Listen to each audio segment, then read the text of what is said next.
I am on via phone, no visual on it. Sorry. No worries. Thanks for joining us, Barb. Hope you're doing well. You're welcome. I am getting there.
All right, it is 6 o'clock and I will call the 13th regular Common Council meeting to order. Will the clerk please state the quote of the day? Thank you, Mr. Mayor. The key to success is to focus on goals, not obstacles. Will the clerk call the roll? Alderperson Ackley? Here. Alderperson Decker? Here. Alderperson Feldy?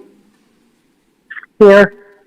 Alderperson Flicky-Pineski? Here. Alderperson Laster? Here. Alderperson Mitchell? Here. Alderperson Perella? Here. Alderperson Salazar? Here. Alderperson Savaglio? Present. There are 9 present. All right, for those in attendance, would you please stand for the Pledge of Allegiance? I pledge allegiance to the flag of the United States of America and to the republic for which it stands, one nation, under God, indivisible, with liberty and justice for all.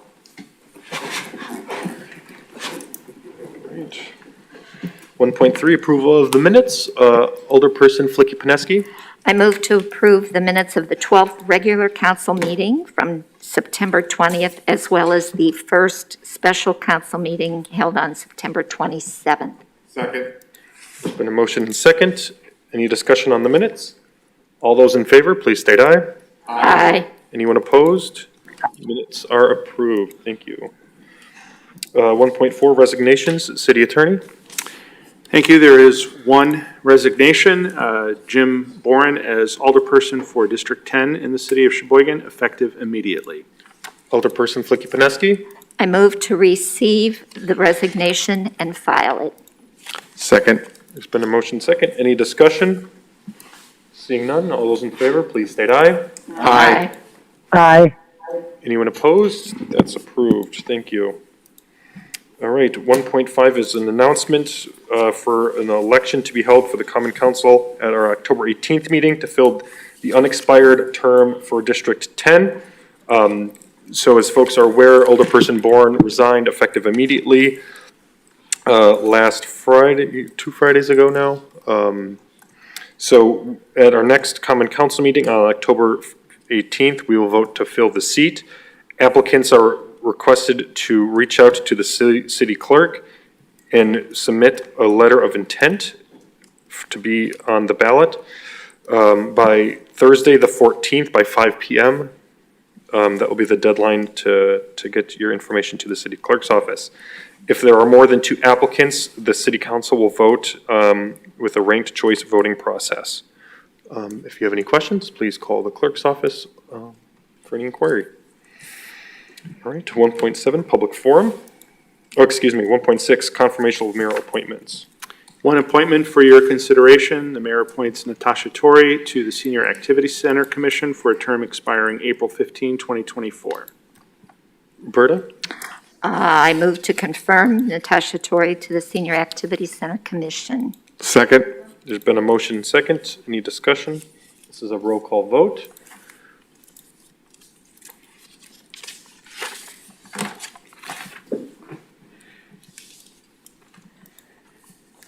Alderperson Feldy? Aye.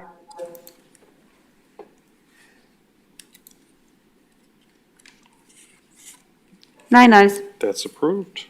1.7, public forum. There is no one this evening. All right, 1.8, mayor announcements.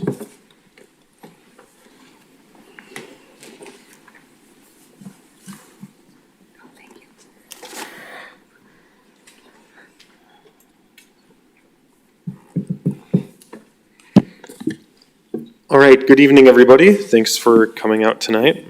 I'm looking forward to Administrator Wolf's budget presentation. I know everyone else is enthusiastically anxious to see what he has in store for us. I'm trying to give some good compliments to it. Come on. All right, just one proclamation tonight, and I'll quick read it, and then we'll get right back to the meeting here. And I'll be presenting this award to Deidre Martinez, who is the Executive Director of the Sheboygan County Chamber of Commerce. So whereas manufacturing is a dynamic and robust industry that provides thousands of jobs and opportunities throughout the Sheboygan community, and whereas Sheboygan is known for being a manufacturing leader and innovator, and whereas our community has a rich and proud history of manufacturing, and whereas it is critical to the growth of our economy and our community that we have a vibrant, growing manufacturing area. Whereas Sheboygan remains committed to the strength and continued growth of the manufacturing community that contributes to the economic advancement of workers, employees, and job seekers for many more generations to come. And whereas Sheboygan is open for business, and now I, therefore, Ryan, by the virtue vested in me, do proclaim October 2021 as Manufacturing Month. I'll present this to Deidre.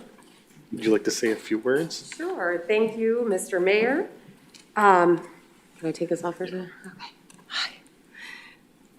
Thank you so much. Manufacturing Month is just a wonderful opportunity for us to celebrate the investment that manufacturing has in our communities, and also to highlight the types of opportunities as we continue to talk about workforce development concerns in Sheboygan County. We've got to start doing some really, strong work so that we can get more kids inspired to go into these fields as they age out of our school district. So with that, thank you for acknowledging that, and have a wonderful evening.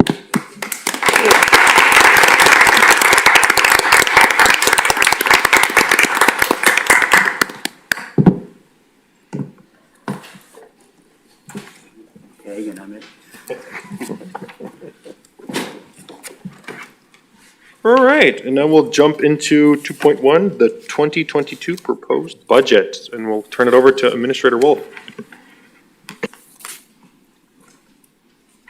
And Caitlin, our Finance Director, as well. All right, thank you, everybody. I'm gonna lower my mask a little bit so that you guys can hear what I'm mumbling about, and hopefully I keep you guys awake. All right, so we can put the PowerPoint up. All right, thank you. So hard to believe this is my second round at this, right? Last year I was only here for 3 months when I gave my first presentation.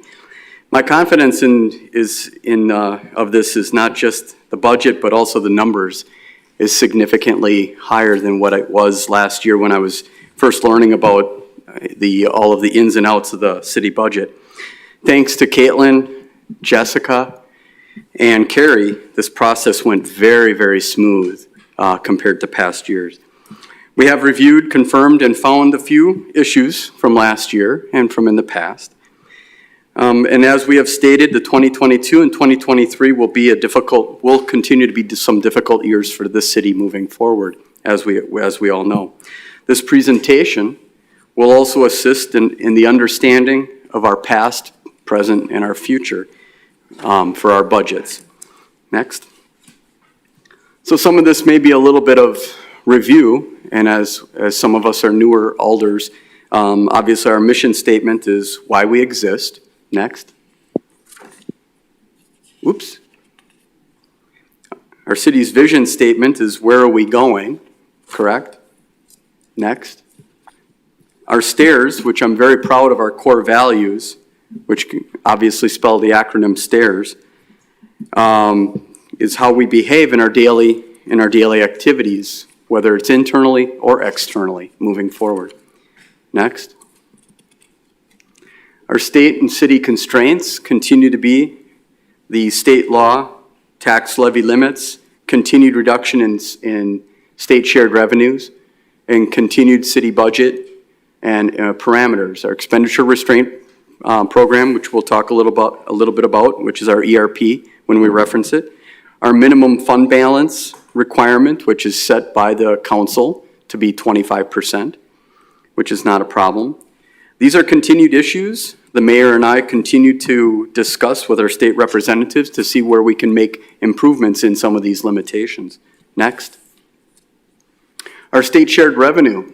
Obviously, the state shared revenue, $725,922 overall reduction in the past 5 years. Why is that important? It's so important that we understand that as prices continue to increase year over year, we continue to receive less and less from our state and federal. So continues to decrease annually, unanticipated reductions in utility aid payments due to Edgewater closing, annual reduction in expenditure restraint payments. And this is huge, as I've stated. And just as an example, in the past 5 years, our CPI, Consumer Price Index, has increased 14% in the past 5 years. So when we think about how much money we continue to lose from state and federal, we also have to remember that in the past 5 years, our costs have increased 14%, which is basically 14 cents to the dollar, to put it in round numbers. Again, revenues dropping and costs increasing. Next. So when we look at this, we put it together in a little bit of a graph to help people understand, because back in 2018, our state shared revenues were significantly higher. And for those of us that were in council or participating or watching, this great show, we noticed that in 2019, we had a huge issue with a drop of $645,601 real dollars. And this was mainly because of Edgewater closing. So when you think of losing that much money, that's a significant loss in revenue. If you think of how many jobs that is, or how much roads you could be doing with $645,000. So again, this was because of the partial closure of Alliant Energy. Next. So expenditure restraint program and tax levy limits, and I won't go into great detail because you guys will definitely doze off on me. It is a balancing act to stay within the limitations relative to both the expenditure restraint and the tax levy limits. The calculations were thoroughly vetted, and I can honestly say that it is such a great benefit having Caitlin on here, because she understands that whole teeter-totter. So basically, the expenditure restraint program holds us to a tighter budget that you've heard me talk about to be able to qualify for these funds. So these are funds that we get from the state. We are looking at options to reset that in the future. Next. So expenditure restraint program, ERP, allows increase of general fund expenditures by 60% of the percentage increase in the city's net new construction. So when we talk about development, you hear me talk about net new construction. It's very important, because that's something that helps us to be able to increase our levy so that we have more dollars to spend for services and programs. So we also, for the 2022 budget, state confirmed 3% allowed increase in expenditures per CPI. The city's allowable increase in 2022 overall is 4.7. This includes, or is included with the new value in net new construction. Next. Tax levy limits. The state laws restrict the percentage increase of the city's tax levy based on previous year tax levy. Again, it depends on how much did you levy the year before. Net new construction is part of the calculation. TID closures. If you remember last year, we actually had TID closure of 11. TID 11 closed, and that was very beneficial for us. TID subtractions and then debt service levy. Next. Equalized tax rate and CPI or lower. Again, confirmed consumer price index is 3%, confirmed by the Department of Revenue in September. Again, they don't always post those numbers right away. Next. So we put this out there for you. I'm sure you already read over it and kept you awake all night. But you can see here that we actually have our 2021 and our proposed 2022. So you can see that from 21 to 22, the general fund expenses levy required has gone up a little bit. You can see our special revenue funds and expenses, and then the debt service funds expenses, 21 to 22, and so forth as you look at this. Next. So basically, when you look at all of those numbers, the assessed tax rate, we have 17, 18, 19, 20, and then 21, respectively, per the budget year. So you can see year over year how we've actually looked at this. So we're estimating for the 2022 budget that we're going to be increasing the tax levy by 10 cents, approximately. That's the estimate. So that if you looked at a $150,000 home, how does that equate? So that would be $15 annually for our constituents that their taxes would increase on a $150,000 home. Next. So where does this all go? So if you look at it, you can see the general fund is the dark blue, the special revenue is the yellow, and the debt service is the orange, and in capital improvements and in transit. So you can see that each one is incrementally increasing a little bit overall. Next. So the fund balance. The city's goal is to maintain a fund balance, fiscally responsible safety net. And we've talked about that, our general fund, which is broken into many different pieces. But the target is 25% of the budget general fund expenditures. That is the actual limit that this council has determined that it was our level that we don't want to drop below. That's our goal. The city is actually quite a bit above that. So in our 2022 proposed budget, we exceeded the target by 36%. So instead of 25, we're at 36. The budgeted general fund expenditures. Consistent with Moody's Credit Services recommendation, we are significantly in a good position. So as we joke about it, not only is the mattress full, but then, as Carrie would say, the freezer's full. We have a lot of money in the bank, and we really should be more responsible in our borrowing. And you've heard me talk about this in the past during our capital improvements, where instead of borrowing so much, we need to pull a little bit of out of our mattress, per se. Next. So the fund balance, unassigned, as you can see in 2019 actual, 2020 actual, 2021 projected. In 2020, we actually at the top of the graph, you can see we had $18,378,061 approximately. We're projecting that we're going to, in 2021, we're going to be at the 17 million plus. And technically, we only have to be at 9,888,000 respectfully. In 2022, we're projecting that we're going to be around the 15 million.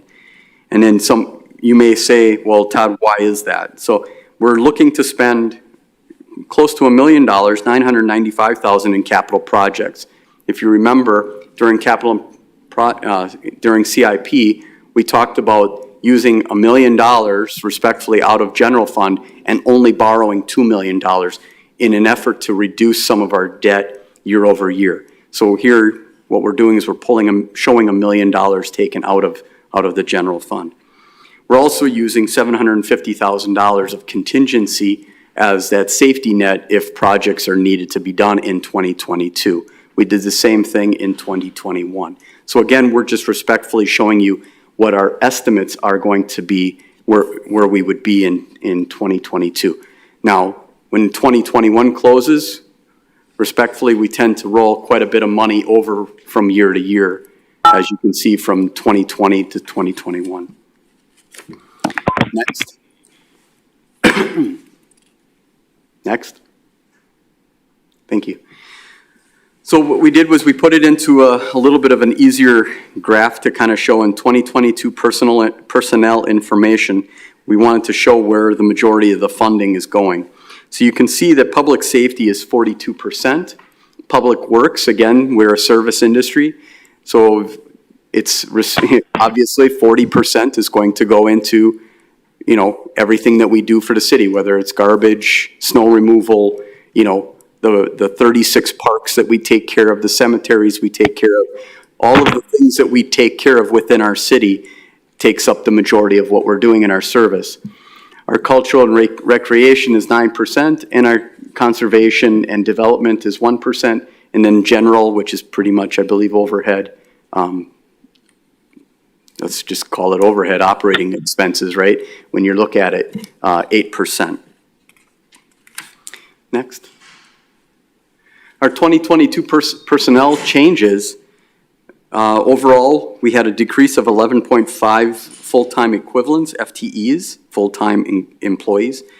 No personnel changes recommended at this time. Again, we're really holding off on because we're doing the JDQs, the job descriptions and payroll review for all the positions. Is everybody getting compensated correctly for what benefits they provide the city, kind of cost benefit? And then we're also looking at the resolution 190-20-21 by the Carlson Detman Consulting. That's basically the JDQs, as I just said, where they're doing the job reviews and the assessment. We don't have that information at this time. We are proposing a 2% wage increase for the employees for 2022. And then once we receive the Carlson Detman basically the program, we're going to look at all of the different departments and positions and see what we need to do strategically moving into the future. It's not something you can just turn around and hit the switch. We're going to actually have to have a plan. Where are all the positions, and then review if any changes have to be done. So we'll be reviewing those results as soon as we get those. Next. The 2022 general fund revenues. So basically you can see that our, when we look at the property tax levy from 21 to 22, it has gone up a little bit, but it is 45.38% of the total. Taxes and other than property tax levy, you know, one year to the next. Licenses and permits, again, that is 2.46% of the overall. Intergovernmental revenue is 37.48. Intergovernmental charges for services is 0.66. Charges for services, 3.92.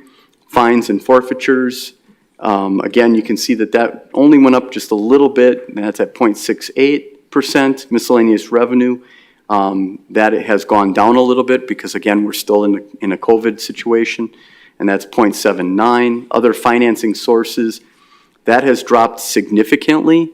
Our investment portfolio is doing very poorly because the economics, I don't know what else to say, other than investments are very difficult at this time with the situation of with the economy. So you can see that from other financing sources, we went from $2,987,441 projected, which is what we adopted back in 2021, and we've dropped it down to a tragic $136,363. Again, our portfolio is doing very poorly. A lot of the bonds have been cashed in from our bonding agencies, so they've been called. So instead of paying out at a higher interest rate, people are basically calling them and locking them in at lower interest rates. So like we did with our financing, the city, we refinanced a lot of our debt, a lot of the bonds and things like that. People are also I don't want to say refinancing them, but reestablishing it better interest rates. Unfortunately for us, it's lower interest rates. Applied fund balances, again, that tipped up a little bit, and we're at 4.35, so a total revenue is 100%. Next. We broke this into basically a pie chart just to show where a lot of the revenues are coming in. Next. Our general fund expenditures, again, general government is 9.99, public safety only went up technically it went down from 2021 to 2022, but it is 52.84%, but it did go down. Public works basically did go down again. Again, all departments really are looking at their budgets and really tightening the belt per se. The only thing that we really continue to push for is training and development so that we keep working on that internally. But as far as expenditures, we're really trying to tighten things up, work smarter, not harder. Health and Human Services, again, that one, you can see it went up, but it only went up a real minute amount, 3%. Or I should say went down 3%, sorry. Cultural and Recreation, again, that went down a little bit. And Conservation and Development continue to go down. Transfers and other expenses, that went up quite a bit. Again, that equals 100% of our expenditures for 2022 proposed. Next. You can see here the majority of the expenditures, 56% is public safety, 23% is public works, health and human services is 1%, culture and recreation is 8%, conservation and development is 1%, transfer other expenses 1%, general government 10%. Next. Special revenue fund expenditures, for those that are still with me. General government, obviously, you can see that we went down a little bit in there to 12.05. Public safety, we did go up a little bit to 9.24. Public works went up a little bit to 11.9. Health and Human Services, again, is flat. Culture and recreational, that has dropped down 35.79. Conservation and development went up a little bit to 13%. Transfers and other expenses basically went down to 18.01. Next. Special revenue fund notables. These are projects that we've continued to talk about, citywide ADA parks, infrastructure improvements. Again, that's $250,000 that we put to ADA year over year. Evergreen Park Area 5, additional ADA-related upgrades, new bathrooms, sidewalks, equipment. And Area 5, you may remember from capital improvements, is one of our most used park areas at Evergreen. Urban Forestry Management Plan continuation, that's $110,000. And again, goes back to our tree situation. So leaving that one, St. Clair Avenue, 9th Street through 14th Street, reconstruction. And then also an increase in tax levy allocation for the Meade Public Library. That went up $57,951. And again, that's respectfully just wage increases of the 2%. Next. Debt service fund. Again, as we're looking at this, you can see that from 2021, we have taken, that has gone down a little bit from where we were projected in 2021 compared to 2022. Again, that's based on the equalized value, city's equalized value. Next. Our debt service fund notables, again, property tax levy increase, $10,251. Our Moody AA2 rating continues to be maintained to date. Again, if you remember back, they really liked the presentation that I provided Moody's when I explained to them that we were doing more of a fiscal financial plan as far as our debt borrowing year over year and how we were kind of curbing that down. Our 2022 planned geodebt issuance, we're looking at $1,991,000. to fund the approved 2022 Capital Improvements Fund, all of the projects that we approved earlier. We're looking at $2,263,038 reduction over 2021, and then a result in our strategic balance management of the city's reserve funds. So starting in 2022, fund balance of the debt service fund will be used to pay the principal and interest of the pension liability debt. So that was a huge change also for the different departments in their budgeting process. Next. Capital projects, again, Lakeshore Sewer Interceptor Project, $8 million. That is moving forward. This is also going to qualify for ARPA funds, which you've heard me talk about in the past. So that's something that's going to definitely help the city and our constituents. Our CMAQ traffic flow improvements for North 14th Street, Taylor, Erie, Kohler Memorial. That's delayed from 2021, so that'll be moving forward in 2022. Our North Avenue, Calumet Taylor Drive, again, that'll be moving forward. And then our sewer line reconstruction and relining program of $1 million. And then our fire rescue pumper for $810,000. And then vehicles for 6 vehicles, $280,000. And then our enterprise asset management system for $250,000. So those are capital projects moving forward. Next. So TID-related capital projects, TID 17, Indiana Avenue Trail Project, Phase 1. Right now, we're estimating at $875,000. TID 16, the LED light, street lighting upgrade of $171,400. So those are TID-related projects moving into 2022. Next. So proprietary funds expenditures, you can see general government is down a little bit to $10,087,000. Public safety is flat. Public works is up a little bit to $20,133,000, and that's 52.35%. Health and Human Services is flat.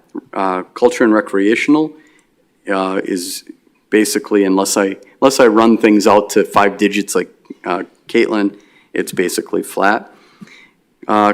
Conservation and development is basically flat at 0.02. Transfers and other expenses is just up a fraction at $8,227,000, and that's at 21.39% to equal 100%. And this does include the water utility in the numbers. Next. So proprietary funds notables, these are just items that we want to just bring forward. Again, significant investment in the wastewater critical infrastructure, South Lakeshore Sewer Interceptor, Phase 1, that's the $8 million. That's also ARPA,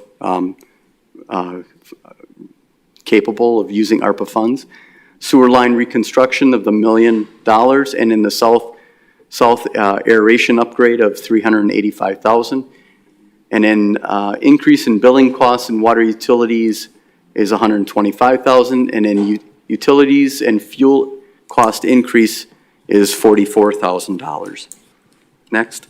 Excuse me. Proprietary funds notables. Again, employee health insurance increase. We are very, very proud to say that we're only going to have a 1.5% increase in our insurance rates, which I think is very good considering what's going on in the industry. Employee health insurance, employee premiums increase. The actual contribution for the employee is only going up 0.25%, which was something which is still lower than what was presented 2 years ago to the employees.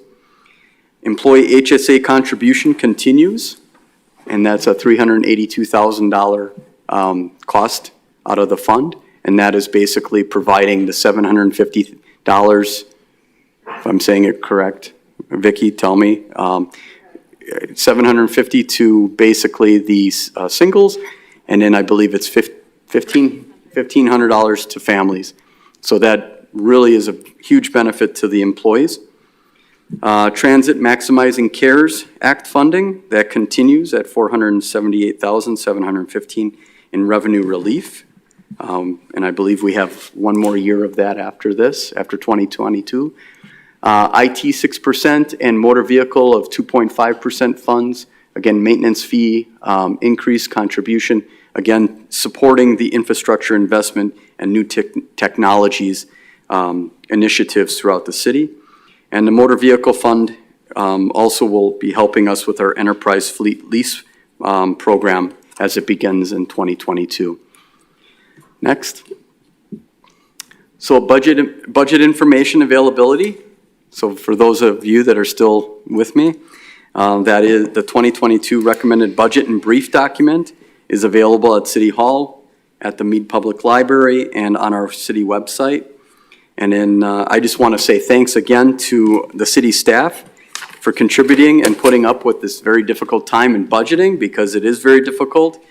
And everybody has done a great job last year, this year, in helping us to filter through the needs, the wants, and basically helping us to start looking at all of our projects and programs more in a strategic manner for the future to help us, to be better. And again, I just want to say, Caitlin and Jessica and her team have done a fantastic job helping us to really vet and figure out where are we, how are the numbers, and we feel 100% on where we are today compared to even last year. And if you have questions, I have Caitlin here. Thank you, Administrator Wolf and Director Krieger, for working on this. And I for the alders, and just as next steps, that this will be divided up and disseminated among committees. So a lot of the work will get done at the committee level, and I think that'll be a great opportunity for folks to read through the budget, start writing down questions, doing your homework, digesting it, preparing questions. And each department head will give a presentation through their respective committees. So I'm looking forward to this process. Thank you. Right, next 3.1 is the consent agenda. Alderperson Flicky-Peneski. I move to receive and file all ROs and receive all RCs, and adopt all resolutions and ordinances. Second. There's been a motion and second. Any discussion on the consent agenda? I've got a question. Alder Flicky-Peneski. Actually, it's a comment. On 3.6, I do appreciate that when we get a conversation or a piece of document that says plat lot 9, line number, whatever, that we are actually given a map to locate, and we were given a map here. So thank you to the Department of Public Works and to the Public Works Committee. Thank you. Any other discussion on the consent agenda? Seeing none, this is a roll call vote.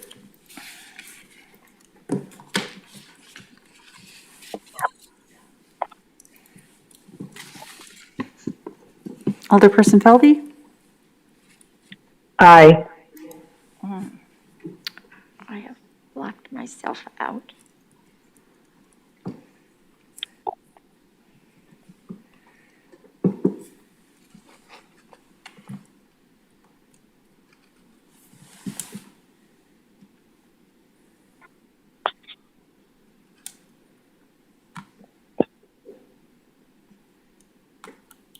I'm working on it.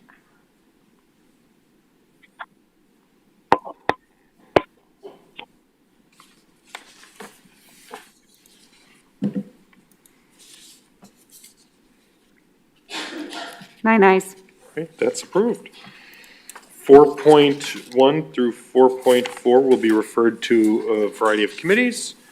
5.1, resolution number 682122 by Alderpersons Feldy, Flicky-Peneski, accepting a deed from Wild Leslie Real Estate Holdings LLC of a parcel of land between the existing Sheboygan Visitor Center and the Sheboygan River.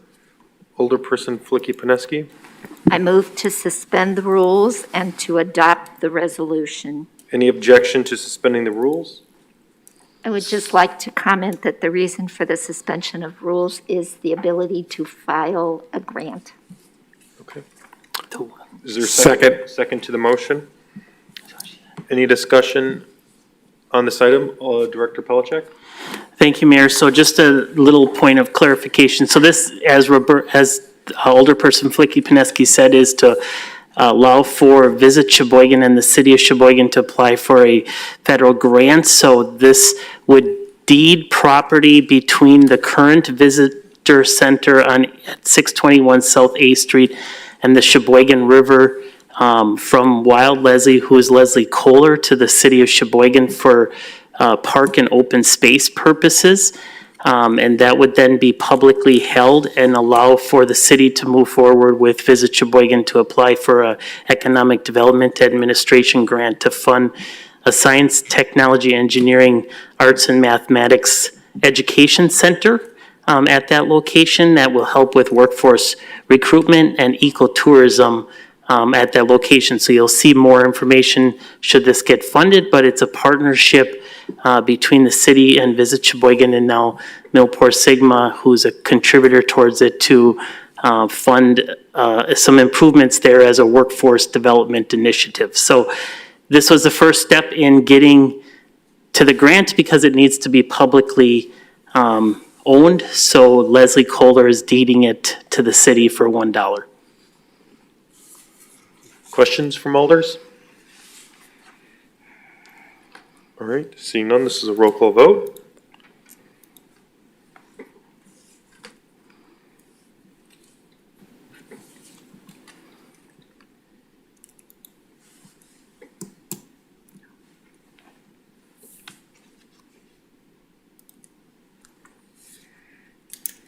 Nine ayes. All right, that's approved. All right, 5.2 through 5.8 will be referred to committees. 6.1, RC number 117-2122 by the Finance and Personnel Committee, to whom was referred resolution number 60-2122 by Alderpersons Mitchell and Flicky-Pineski, authorizing the appropriate city officials to make a payment to Sheboygan County for a portion of the costs incurred pursuant to the agreement between Sheboygan County and Discover Media Works, Inc. to develop and distribute content related to the city of Sheboygan and Sheboygan County, and authorizing the finance director to make the necessary budget adjustments and appropriations in the 2021 budget. Alderperson Mitchell? Thank you, Mayor. I move to receive the RC and adopt the resolution. There's been a motion. Is there a second? Second. Motion second. Any discussion on this item? Alder Flicky-Pineski? This, I think, is related to filming.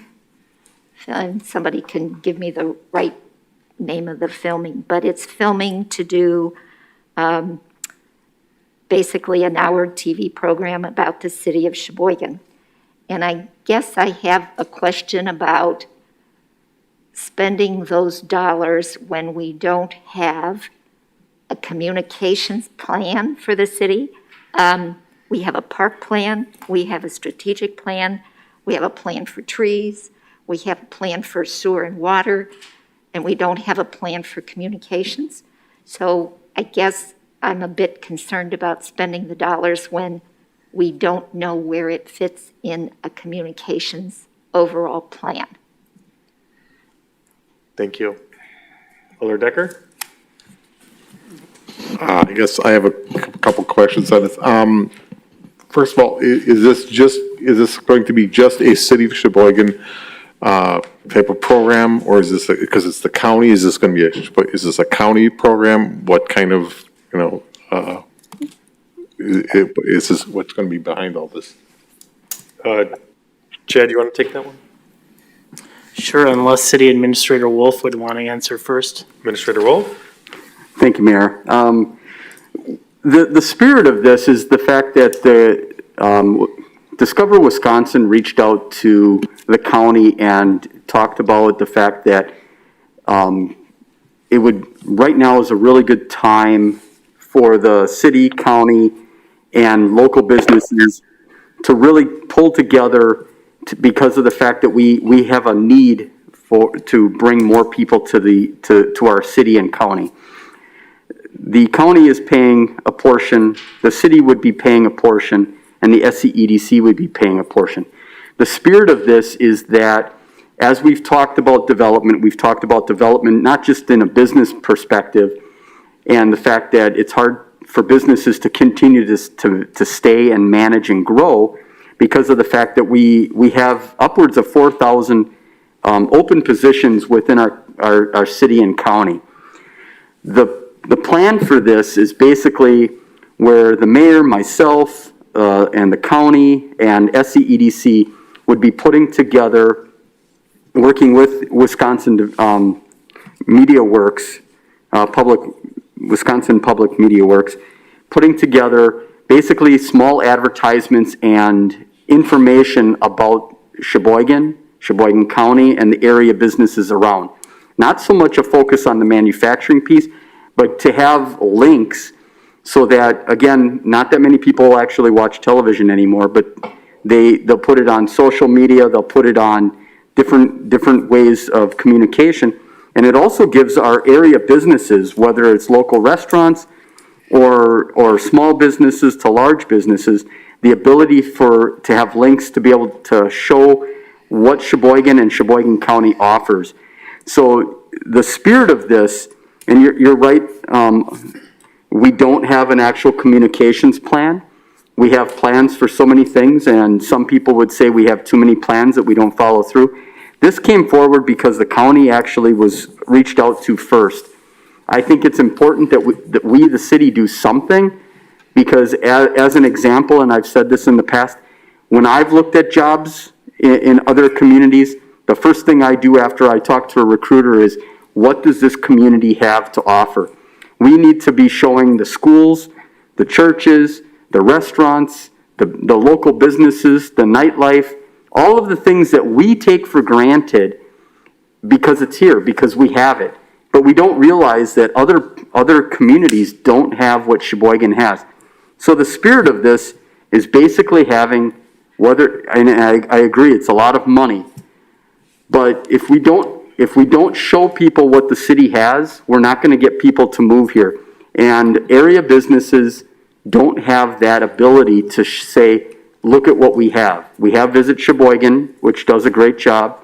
We have the Chamber, but we don't have links that somebody can click on to say, look at this, look at what we have for Oktoberfest, look at Brat Days, look at Road America, look at all of the different great things that we take advantage of. Look at the surfing down at the lake. We're the Midwest we're the Malibu of the Midwest, thank you. But yet, somebody would say, well, what does that mean? Kite surfing is huge in Sheboygan. How many people know that? If we can get, people to see what Sheboygan has, people are going to want to be here, just like we do. So hopefully that helps you. Thank you, Administrator Wolf. Alder Savalio? Thank you very much for that, Mr. Mayor. I have a specific question on what portion of this money is going to be coming from our Visit Sheboygan or our tourist entity that helps represent the city in some outlying areas here. Because when I look at Discover Wisconsin's blog, it says eat, see, learn, travel, and play. This seems like it's geared towards bringing more visitors to our area, which hopefully will in turn to residents. But we have all these dollars coming in from our hotel tax money, and I think we should be using that. How much is being used? Director Pelchak?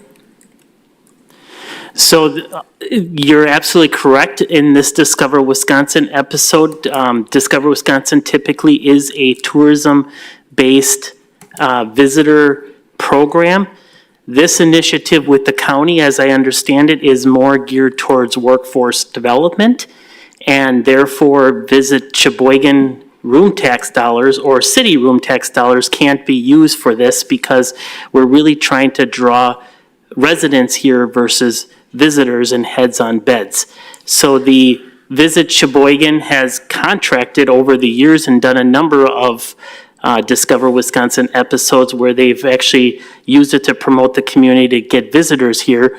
As I understand it, this program is more geared towards getting families to relocate here to take jobs here, so it's really a workforce development initiative. hence the reason why room tax dollars aren't being used for it. I guess I have one follow-up question to that. How do we expect a company that specializes in tourism to convince people to start moving here? Those are two different demographics entirely. I don't see any level of expertise on their website in getting people to move to a place, but I do see some expertise on getting people to visit a place. All right. Thanks, Alder Savalio. Alder Flicky-Pineski? I have a question. When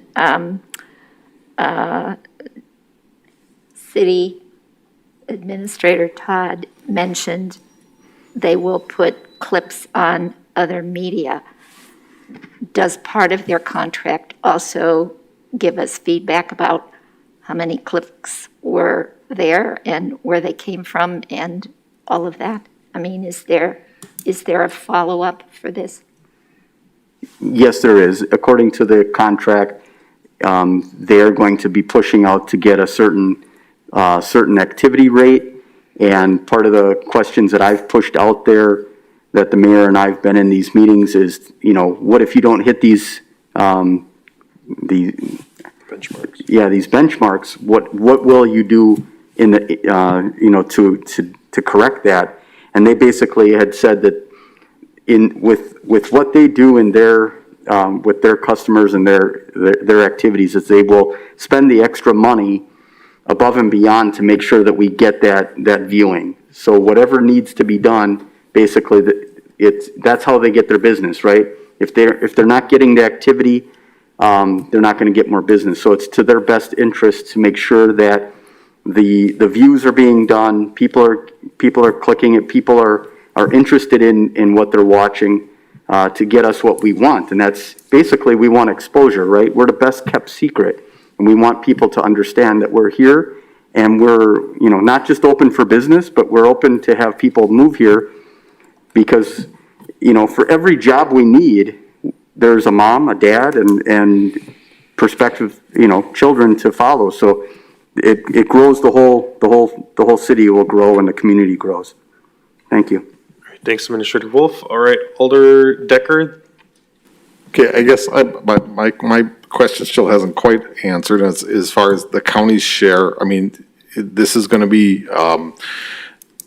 this is going to just focus on the city, or is this going to be a countywide thing? And if it is going to be if it's going to be a countywide thing, as a city resident, we're already paying county taxes. So we're already paying for this once. We're almost like we're getting charged twice for this. It happens a lot of times with city services, with things like that work through the county. And if it's going to be going to focus on other parts of the county, are Plymouth, Falls, and Kohler also paying towards this? Administrator Wolf. Thank you, Mayor.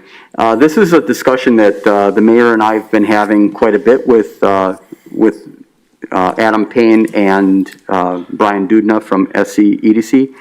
And it's very important, and the mayor can agree if he wants, that the city wants to, if we're going to put in this much money, and we are part of the SCEDC also, basically we want to make sure that the city of Sheboygan has a large percentage of the information going in. If the county and the SCEDC want to focus on other outlying communities, that's fine, but that's their portion of it. The city needs to be in there, 50% basically. So again, the city is the largest in our county, and we pay in, obviously we'd be contributing to this, and so would the SCEDC, which the city also contributes in. The mayor and I both agree that the city should be at, minimum 50% of the content. Alder Decker. I guess then what you're saying is we're triple dipping. We're paying for it three different ways, and that kind of bothers me a little bit. What are the three different ways? Well, we're paying through county taxes. We're paying through the SCCD, and we're also paying for it with this. So that's three times we're paying for it. That concerns me. Okay. All right. Alder Salzar. Thank you. So I just have a couple questions. So I see here the project scope is very detailed out, sort of tells us what the digital shorts, the videos that they're going to be recording, sort of the campaign for social media. I don't see anything of sort of like how are they reporting that back to us, and which committee, is there a committee, or who is sort of looking at the return on investment of what we're putting in on this? Like, who's holding them to the mark? They've given us sort of what they're going to provide for us, and they've said, 600,000 reaches, but which committee's tracking that? Who's looking into that? If we're spending this kind of money, I want to know sort of who's checking in. Administrator Wolf? Thank you, Mayor.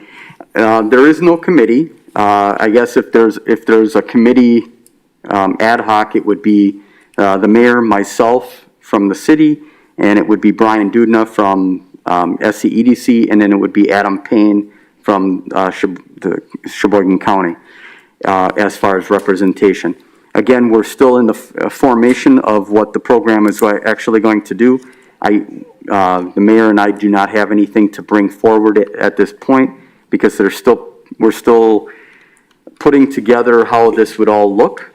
So again, what we're looking for approval is basically that we can move forward in developing something, and then the mayor and I could bring it forward. And if it continues to get accepted, then we can move forward on that. But right now, we're still trying to determine how much airtime and what areas of the program will be for the city, the county, respectfully. Do we have a goal at all? A goal is in? A goal for the city? Sort of we're going to go into this contract, and so we're going to see the return on investment. The goal is we'll see an uptick in 5% jobs filled, 2%. Do we have goals? I don't think there's a company that would sign a contract like that. I would love to see us bring in 4,000 jobs if that would be possible. What's going to happen is in the contract, we're going to agree on how the filming would be, what areas we would be representing, our restaurants, our entertainment, our recreational activities within the city of Sheboygan and Sheboygan County. And respectfully, we're expecting to have so many hits where people are actually viewing it, looking at it, watching it, and then hopefully our local businesses would be able to use that information and put it on their websites and push it out. Also to allow potential employees or families that want to live in our area would be able to view that and understand Sheboygan.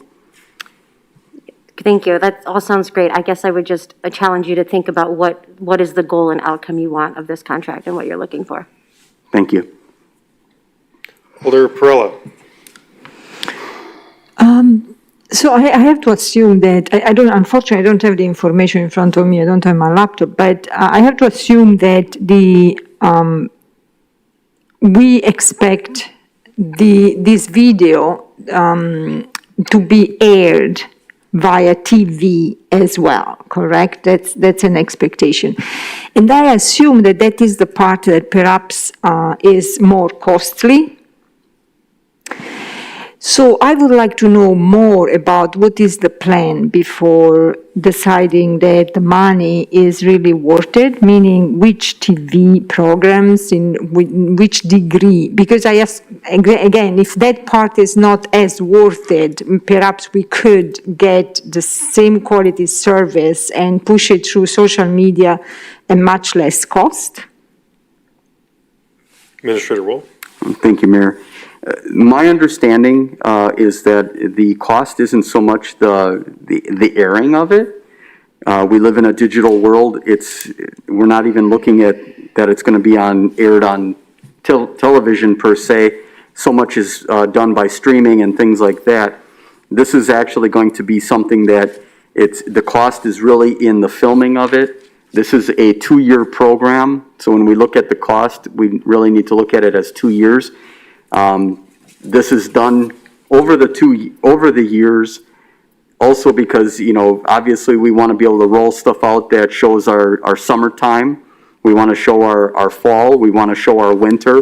We have events throughout the year that need to be videoed so that we can represent the full picture of Sheboygan County throughout our evolution every year over year. So there's going to be different activities and events that are going to happen, and they're going to have to come video it and then put together a script and present it to the different media ways of communicating and pushing it out.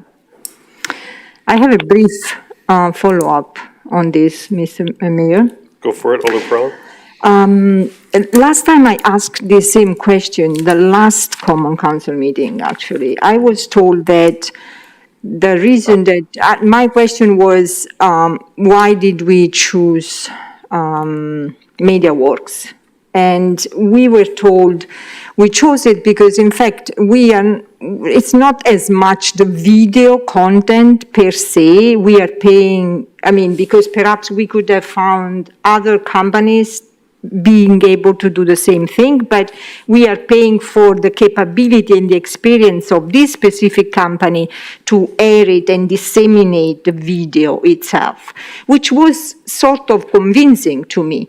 But in fact, I would like to reconsider if it is the video content. I agree that we could have maybe looked into more other companies to do it. And I would like to be convinced on the fact that MediaWorks is going to be a great work on the dissemination of this video beyond, and how. And I guess, to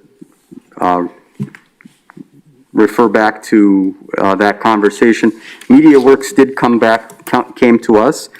They're the ones that stepped forward. They have a proven track record. They also do have the ability to get onto different stations as it was listed. They also have certain hosts and hostesses, per se, if I'm saying it correct, that actually, with the different shows that they present. So for us, it made a lot of sense, whether it's the county or the city looking at this as an option and a venue to show Sheboygan in the limelight, and again, present to potential families what Sheboygan has. So if the council does not feel that this is a venue that we want to travel, the council has that ability to do that. But again, what we're trying to do is we are trying to develop and maintain and help our local businesses. And I say local, we have so many businesses in Sheboygan and Sheboygan County that have outcried the need for more employees. And we continue to struggle, whether it's in the city, meaning we have jobs that are open and available and we can't fill them, whether it's all the way from a person, a crossing guard, all the way through buses and school buses and different positions at DPW and throughout the city. And if the city struggles, just think about the local businesses that have been here, and we call them the pillars. We're so fortunate in having manufacturing, and we need to help out to bring people to move to Sheboygan. So if this is not the venue, again, this is in its infancy. The mayor and myself are working towards this. It's not something that we've signed and we're 100% ready to go. We have more information to pull forward, but it's one of those things, it's a 2-year deal. If we don't have approval to move forward, we can't put a plan together to develop. So, thank you. Thank you, Alder Perrella. Alder Savaglio. Thank you very much, Mr. Mayor. I had an opportunity to take a look at the YouTube channel for Discover Wisconsin, and I like their most popular video is a conversation with Charlie Behrens. So that's the Manitowoc Minute guy. I don't know if they are quite situated for doing exactly what they're planning to do here. And if we're going to spend $168,000 on something, I say we put it right over at our local TV station and see what they can do at this point. Because if it's about creating content, they have the equipment and are ready to go, and they could use a little boost. That's my comment. Thank you. Thank you, Alder Savalle. Any other discussion on this item? I guess I'll just jump in and add a few comments as well, too, that have been made. I appreciate the discussion and the questions from the alders on this. This is, as Administrator Wolf said, this is kind of a joint program between the city, the county, and the Sheboygan County Economic Development Corporation. Discover Wisconsin primarily will develop this, and disseminate it through a variety of different means. They have a very popular show on, I believe, Wisconsin Public Television. They have a very strong presence on social media, Instagram, Twitter, Facebook, the whole jazz there. And they're going to be doing a lot of targeting programming as well too, to target specific individuals that are looking at moving, relocating, really sell the city. It is kind of that tourism angle that was mentioned before. However, it's tourism in a sense of staying forever, hopefully, with starting their life here. Because something Administrator Wolf and I always say, that when jobs are looking to bringing individuals here, you're not just selling the job or the position specifically, you're selling the community, and you need to sell it to your family as well, so that you have this strong commitment. Discover Wisconsin has done this, a little differently for different parts of Wisconsin and different communities. I believe it's a good program, and I think that the conversation that we're having tonight really does leverage us moving forward about how we can be effective in making sure that our funds are being used respectfully and making sure that we're reflecting the city well. There is a tentative plan that has been shared with Administrator Wolf, myself, the Administrator Adam Payne, as well as Brian Downda from the SCEDC. Now, it's not necessarily set in stone specifically, because when you do videos and media promotions and stuff, it's ever changing about what things we want to highlight, what things that we want to really focus on too. For example, one proposal was highlighting Oktoberfest, for example, in our community. Well, Oktoberfest is, kind of wrapping up by the time that this happens. So now we're thinking, okay, well, maybe we'll focus on Brat Days and the Ryder Cup impact, or different other significant events as well too. So those are just my comments that I'll add as well. So seeing that there's no one else buzzing in your green lights, this is a roll call vote, so please refer to your board docs.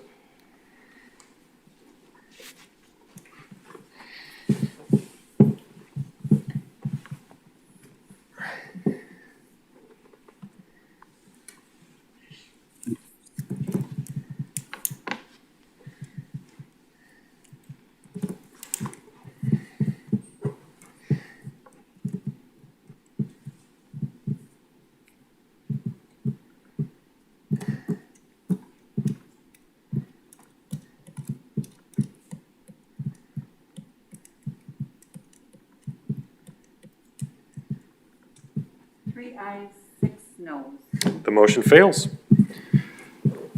6.2, RC number 1182122 by Public Works, to whom was referred direct referral resolution number 642122 by Alderpersons Decker and Perella, authorizing the Director of Public Works to execute a contract with Grafe USA, Inc. for the development of a comprehensive outdoor recreation plan.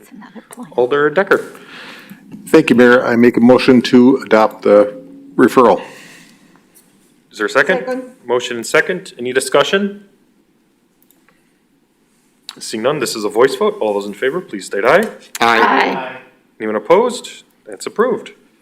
6.3, RC number 1192122 by Public Works Committee, to whom was referred direct referral resolution number 652122 by Alders Decker and Perella, authorizing the Director of Public Works to execute a contract with both Infrastructure and Environmental LLC for services related to the Southside Sanitary Sewer Facility Plan. Alder Decker. Thank you, Mayor. I make a motion to adopt the RC. Second. There's been a motion second. Any discussion? Seeing none, this is a voice vote. All those in favor, please state aye. Aye. Anyone opposed? That's approved. 6.4, RC number 1202122 by Public Works Committee, to whom was referred direct referral resolution number 662122 by Alders Decker and Perella, authorizing the city engineer to execute the agreement for technical services with Strand Associates, Inc., and to execute a task order under the agreement, under that agreement regarding design for the Second Creek Dry to Wet Pond conversion, excuse me. Alder Decker. Thank you, Mayor. I make a motion to accept the RC. Second? Motion second. Any discussion? Seeing none. All those in favor, please state aye. Aye. Anyone opposed? That's approved. 6.5, RC number 120, 2122 by the Public Works Committee, to whom was referred direct referral resolution number 672122 by Alders Decker and Perella, authorizing the appropriate city officials to enter into contract with Lone Star Blower, Inc. for the purchase of an aeration blower for the wastewater treatment plant and to make related expenditures. Alder Decker. Thank you, Mayor. I make a motion to adopt the RC. Second? Motion and second. Any discussion? Seeing none, all those in favor, please state aye. Aye. Aye. Anyone opposed? That's approved. General Ordinance 1.7 will be referred to the Licensing, Hearing, and Public Safety Committee. Next is a contemplated closed session. Alder Flicky-Pineski. I move to convene in closed session under exemption provided in section 19.851E of the Wisconsin statutes, where competitive and bargaining sessions require a closed session related to development opportunities at 10th Street and Indiana and South 14th Street and Illinois. Second.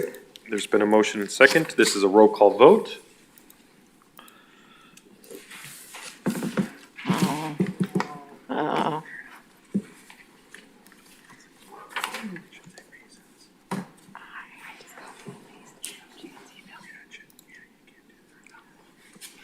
Got it.